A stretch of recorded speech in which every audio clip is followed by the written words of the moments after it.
literally what's trending right now is Alex Hormozi. He pops up everywhere. Before he kind of blew up, I was a fan because he provided unfiltered value. Like when I first came across it, I'm like, who's this silly looking dude with the long hair and the thing on his nose, right? He does, multiple figure speaking engagements in that wife beater tank top with that thing on his nose, with his hair not combed. Why? Because that's his brand. And I love the tagline when he would say, hey, I'm Alex Hormozi and I have nothing to sell you. And then he said, I documented everything.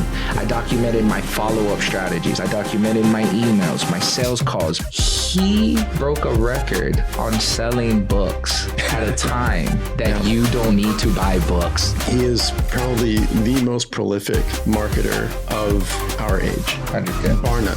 Like what he said, you need proof in the pudding. You need proof in what you're speaking. A lot of people are talking nowadays. Like if we do not have a purpose for where we're going and for what we're doing, then it doesn't matter how much money I have. These course creators, right? These content creators, they're coming out here and they're trying to get you behind a paywall. I walk what I talk. I put my money where my mouth is. To us, when I say entrepreneur and you're watching this show, you're a steward of God's resources. Whether you believe in him or not, it's his resources. He was live hotline, right? The Hormozi hotline, and he would have people call in and he would solve their problems right there. And I think the tool room is going to do that as well.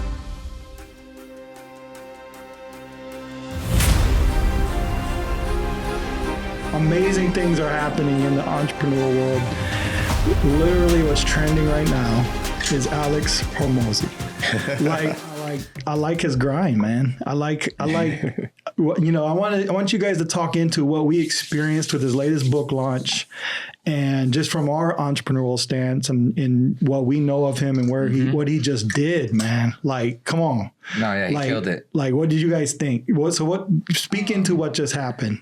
I'm a fan of what Alex has done and is doing, especially as an entrepreneur. He's a real one, Before he kind of blew up, I was a fan because he provided unfiltered value, free of cost, and I love the tagline when he would say, hey, I'm Alex Hormozi and I have nothing to sell you. Yet he was, he's a great salesman, all day. Right? But he's selling you all day and he's great at it. And he even says, I'm a good salesman. I didn't know what I was doing. There was no algorithm I just knew how to sell. So I went through the principles of selling. But his book launch it's brilliant. I think you hit it on the nose before we put the cameras on, was like, he broke a record on selling books at a time that you don't need to buy books. Wow. Guinness Book of World Record. Guinness Book of World Record. So I looked it up. So fiction books was Harry Potter. Yep. Right? I think broke the record for the most sales in one day, copies, right? So he broke the nonfiction book release single day. But his book cost was way more than Harry Potter book. Yeah. His tag, it was $29 for the book, but he was giving away a ridiculous offer that you'd feel stupid to say no to for $6,000. So the man which is crazy. It's crazy, right? But what he did was, and he played this amazing gratitude game, right? And he showed that giving is give and take, and he showed that gratitude and giving is really the ROI, right? And I thought that was just beautiful because he's been doing that from the beginning, right? Free book. We talked about it, right? Yeah. He did 3 books. He wrote it all at the same time. And then he went to do the thing that he forgot to do when he was starting out. And what is that? And what he was saying was, in his first book, when he was first coming out, he said, I wish that, Steve Jobs, Elon Musk, that they wrote their journey. Wouldn't you love to have seen, Andrew Carnegie, like all of these cats? Wouldn't you have loved to see their story? Rockefeller, BTS. Every word, the mistakes, the growth from the mistake, that's like the greatest value, right? Yes, for sure. Yes. Like and he has these things called, like, for me, it's like, okay, cool. You're going to buy the $100 million offer, leads, and money model. Cool. I'm interested in the lost chapters. I'm interested in the journal. I'm interested in all the behind the scene grind, right? And that's what he did. So I'm speaking into it, but I'm really a fan, and I think what he did was brilliant. You know, he wrote a book, and on every book that he wrote, he documented his process, and he took the offers and he went and sold the book based on exactly what he went and sold the book and grew his expertise, grew his leadership, right? Grew his influence based on that book. And then he went to leads, and then he did everything in that book. And then he went to money models. And this was the part that I thought was pretty epic, is he finally was able to do what he wished he did and what he seeked. And that was, I want to document everything behind the scenes and give it to you. And he said, this is the greatest value I can give. He's like, I consulted 300 plus, like he consulted a ton of companies. And then he said, I documented everything. I documented my follow-up strategies. I documented my emails, my sales calls, my scripts, my rebuttals, my objection handling. Like I documented everything, and it went, and then this is how much it did. Right. And he's like, I made 32 million or something on this. And he's like, it's not scalable, but I did it for you. And I did it so that this book could get in front of as many entrepreneurs. And he did it in such a way that we would buy 200 books, 800 books to give it away. Like, how do you know what I'm saying? It's like, so I want to go like to the forefront of this, Mario. Yeah. When you think of Alex and his branding, like when I first came across it, I'm like, who's this silly looking dude with the long hair and the thing on his nose, right? Yeah. But it kind of has this like cartoon kind of vibe on his little avatar kind of feel, right? So I'm like, that already pulled me in. But if you could speak into what you experienced by looking at his kind of branding. When I think of Alex, and I'm going through his books and listening to him talk, and I mean, him and his wife, they're both characters, right? And for Alex, he does, multiple figure speaking engagements in that wife beater tank top with that thing on his nose, with his hair not combed. Why? Because that's his brand, right? He is a brand purveyor. He's like, this is who I am, and you're not paying me for how I look. Right? You are paying me for everything that's in this brain right now, and I'm going to give it to you in this package, and you're going to love it because it's in this package. And I'm going to sit down with you. We're going to have some lunch at this crazy fancy restaurant, and I'm going to sit down with you in this wife beater and these shorts and these sweats or whatever he's wearing, right? Because he doesn't care. It's like it doesn't matter. And so he is probably the most prolific marketer of our age, bar none. Right. Like he put in the work in the last however many years to market what he just did. Yes. This wasn't a get rich quick scheme. No.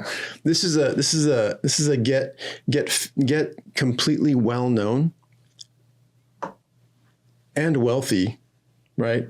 Not a scheme. This is the slow, long play. This is a legacy play, right? What does he want? He wants greatness. Right. He wants to be known for the greatness of what he consistently puts out, and that everything that he puts out is consistently better and better and of more value. Right. And he does it every time. And so the brilliance of him is of his brand. Right. He's like, I'm going to show you how I can package my brilliance, and I'm going to do it how I want to do it. He's playing his own game. He's like, everybody's playing my game. Like, I'm gonna set up the field. I'm gonna tell you the rules, and then I'm gonna change the rules. And so he's really brilliant.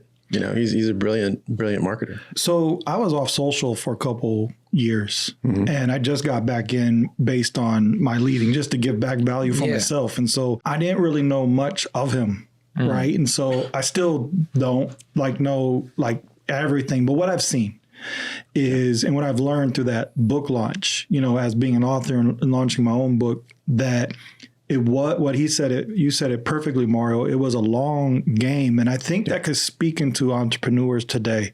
There's two things that I learned that I think I would love to share is, number one, the long game and the storytelling. And it builds, both of those build up to your potential purpose you know, and I actually love working like that because you need, like what he said, you need proof in the pudding. You need proof in what you're speaking. A lot of people are talking nowadays. And he even says it, there's only a percentage of actually going to do it. He says, I'm going to give you all this. And there's only going to be, I forget the percentage, but he threw a percentage out of you. They're actually going to go do it. And then another percentage, they're actually going to succeed. You know, it's just every person's different. He gave his little disclosure. But, you know, I think it's important if you have a product that you're selling, a service that you're giving, or you're even advisory, make sure you're doing the A/B, like beta testing, man, like understanding your words are speaking. If you are a $5 million revenue company, don't be speaking $10 million languages. You know what I mean? Because we all know that there's different tiers of business entrepreneurship, ownership, at different levels. And if I were to speak layman terms, it's like your single buddy talking to you when you're married. Telling you about I'm going layman's right now, raising right? kids. You know, and then you have the married couple talking. He was never married. Never married. Yeah, never married. Never just to be clear. Never held a girlfriend. Yeah. And then you have the married couple that has children. And then you have the married couple talking to the married couple with children, like, you know, it's just it's different worlds. And then you got the married couple with children that run a business to, you know, see where I'm going with this. I'm building up the tiers, right? Yeah. So I think it's the same thing. And, you know, when we speak of business advisories and people like Alex, he's speaking from, you know, what did he have? A $45 million sell or something. So he's coming from that 9-figure, you know, or actually was an 8-figure, you know, position, and sharing to those that are in that space, or even the bottom guy coming up, because he has that right. Yeah. So, you know, I think that was value for me to understand, like, okay, number one, recognize your space. And you said it brilliantly, is the thing about today is we need to have unique niches. Like, stop playing everybody else's game. And that's what he displayed so well, was like, I'm my own lane because I created it. And that micro space is where people today, I would encourage to focus. Stop thinking like reaching the 4 million. Like, just think of your micro space, and trust me, if they can follow you and support you and pay for your products and services, you'll be all right. Your story creates space, right? And it creates your own space for you to walk in and develop in. And as you walk and develop in that space grows. Right. And so, but your story, where you're from and what your experiences are, is all integral into how you do what you do. Right. So that is vitally important in how you move forward. Right. And Alex every day is reiterating that story, and he's telling a new story because he's walking in that story. Right. He's telling the developing story as he's moving in. Storytelling is huge. Yeah. I mean, it's the greatest sales method also. Well, it is, man. Like, because we get drawn in. Yeah. All products that are successful have a story behind them. The greatest quote of all time to me is, if you're trying to reach everybody, you're reaching nobody. Yes. You know, and it's like, and that's what happened with my book. I had some counseling on my book, and he was like, who's your audience? I'm like, man, I'm trying to reach everybody. And he's like, that's when he says, like, hey, if you're trying to reach everybody, you're not trying to reach anybody. You're not going to reach anybody because you're just so broad. Like, just get specific. Stop being the sun, be a laser. And carrying that into business, the biggest advice I can give to an entrepreneur is that don't be the sun, man. Like, really figure out, like in construction, what was challenging at first is like, all things new, right? I do all things. And so I had to really focus, and that's where you came in, really helped with the branding. Is like, okay, what is it? Where am I going? What's the specific, like, laser focus? And once we did that, it was a game changer. I've heard Mario say this before, is that, you know, we're so unique because, you know, we're one of a kind, right? And yet we also have God in us. So, you know, we have this uniqueness already. There was never a sage that had God in him before this guy. Like, God created this this guy, you know, and for a specific purpose that has been planned out. Right. And so there's uniqueness. There's uniqueness there, you know. So that's one thing I wanted to shine light on with what you're sharing, Mario. And the other thing that I think is cool to the niches, and I actually was in a meeting yesterday trying to help a company through their, you know, build out like a growth engine for their company, right? And we were actually talking about, we're going through money models, which are also sales models and business models. models, right? But we were going through, we were talking about certain courses on how we can help out other entrepreneurs, et cetera, what they're trying to do. And they're like, well, can you do one that has, like, we talk about passive income because everybody wants to talk about passive income. I said, wait, hold up. I said, and I think you shine light on it too, in one of our episodes when you're talking about, this is the difference between a cat that's starting a business and an entrepreneur, right? The differences on that. The pool guy. Yes, the pool guy. Cleaning guy. The pool cleaning guy. There's an owner operator and then there's an entrepreneur, right? And there's clear differences between that. What I liked is, I was on the stream because I was studying a masterclass live. That's what I was doing. I was like, this is a live webinar. It's the greatest webinar ever. It provided more value than almost any webinar out there. It was 8 hours an episode, a webinar every day. And I was like, it was a masterclass. And the brilliant thing about it was he was live hotline, right? The Hormozi hotline. And he would have people call in and he would solve their problems right there. And I think the tool room is going to do that as well. But he was helping build out these models and solve it right there, or just to shine light on, hey, did this help you? Like if it even opened your eyes to something. But the point I want to get at is there was one caller that came in and had a product that was already successful. And then he was trying to pivot to something because I want to scale this. And he said something very, very good. And I used it yesterday in my meeting. And he said, why are you doing that? You have a golden goose. Why are you trying to recreate something? Like, why are you going another way? Why don't you make this better? I think a lot of people are looking at social media and they see these kids, they see these cats that are coming out and they're like, oh yeah, I have this much MRR. I do 50K MRR and I did it in 5 days and I know everything about business. Like, bro, you're a kid. What do you know about business? But then you have all these older cats listening to these people, these kids, these, they're still drinking milk. They just got really good milk. They're not drinking skim milk. They got blessed with whole milk, but they're still drinking milk. They're not drinking solid foods. And yet you have these older cats that are just so infatuated and coveting what is going on that we think that, oh, what passive income. I need to just be living on vacation and not doing anything. But Alex Hormozi will say, bro, I bust my butt.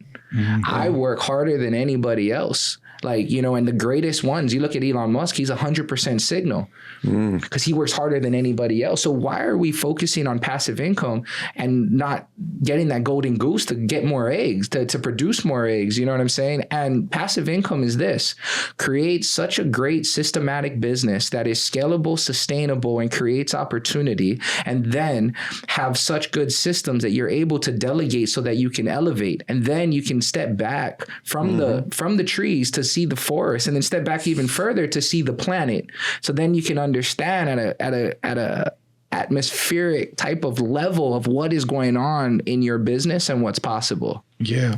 Yeah. And I would say like the differentiator between, like, I like what he said. This is kind of like what Alex Hormozi, the tool room, right? But the differentiator is our faith. Not saying I don't know where his faith is in anything that could be exactly aligned, but we're trying to inject our faith with the tools, right? Yes. And there's a difference there because there is a balance of stewarding everything and stewarding the resources that God gives us. And I love how you said that, going out in the atmosphere, looking at the earth, but there is a global lens that we need to look at as an entrepreneur. How are we serving our families? How are we serving the community? How are we serving the world? And that's the whole point, because if passive income, when I hear that, and I may be off track, but when I hear it, I hear vacation.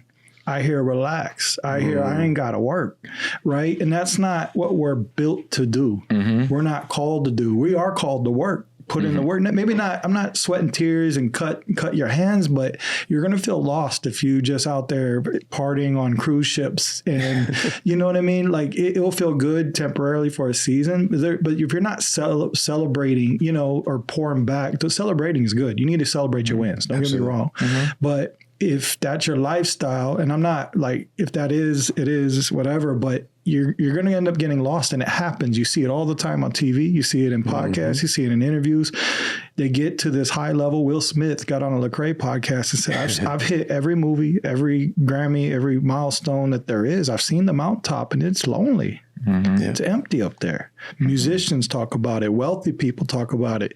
And so there has to be a sense of some kind of significance to what we're doing, right? A bigger purpose. If you're, I want to like almost maybe reframe passive income, and like, can we more of systematic income, where we've built the system so well that that's good, that like that income is coming in to multiply, right? Come on. This income is not passive to me. Vacation, it's like lazy. Like if the income doesn't cost me anything, then I put no worth on the income, right? So systematic income, I'm building the systems, I'm making it. So this income has a purpose. So can we build purposeful? I don't want to even say passive income. Can we build purposeful, systematic income? You nailed it. That creates wealth. This is like not necessarily branding. This is identity, right? This is like soulful identity. Like if we do not have a purpose for where we're going and for what we're doing, then it doesn't matter how much money I have. Yep. Oh yeah, no. It doesn't matter. It doesn't matter. And that's the thing, like the goal on this, like our journey as a team here is like cups. They can put whatever. You can put coffee, you can put liquor, you can put water. You don't know what I'm serving you, like kind of deal. But on the surface, we can write any word we want. It could say money. It could say, love. It could say whatever. And that's what words are. They're just cups. And it depends on what you put in it is what the definition. It's like our Lord, right? Jesus, man. Jesus could be on the cup, but what's in the cup, right? And so our goal is to take a word like money and maybe rebrand it to resource, and 100%. take passive income and rebrand it. And so we got a branding strategist here just at work already. But that's the goal because what we do is when we read this, like say if I see money, it's gained so much definition over time. You kind of have your own like judgment of what the word means, right? So I think we're in a season where we have to rename the cups. I agree. You know what? You say that it's beautiful is the unfortunate thing, right? You bring up Jesus is a lot of cups will say it has Jesus on it, but yet there's poison in the water, and we talk about, and the word talks about that, right? The false teachers, like all these things that are going to hit us with, sweet words and attractiveness, right? And something that, mold to what our human desires are so that we're attracted there, but that's poison in the water, right? And I love what you're saying is that we need to change the words, but we need to make sure that the water's clean. What's in here is actually healthy, energizing, electrolytes. You made a good point. So like Jesus is a good example, right? That's not a name we're going to replace. That's one you unpack what's in the cup, right? But even go further what that means. And especially in this time where God is really shifting, I don't want to get too prophetic yet, but he is shifting on his stewards. Steward is, if I were to change the cup of entrepreneur, like what is an entrepreneur? It's somebody who stewards God's resources, right? That's the definition to us. When I say entrepreneur and you're watching this show, you're a steward of God's resources. Whether you believe in him or not, it's his resources. 100%. At the end of the day, 100%. It's like he owns the land. The deed is just paper. It's like looking at Alex. There's this note I wrote. And maybe you can dig into this one, Sage. He turned his latest book launch into a live money model, essentially showing his hand while playing the game. Yes, that's what he did. So basically when I hear that, I think poker. Yes. So basically you're trying to play in sales game. And I know this in like construction, right? It's like I go out and I give an estimate. I find out the scope. I have an estimate, right?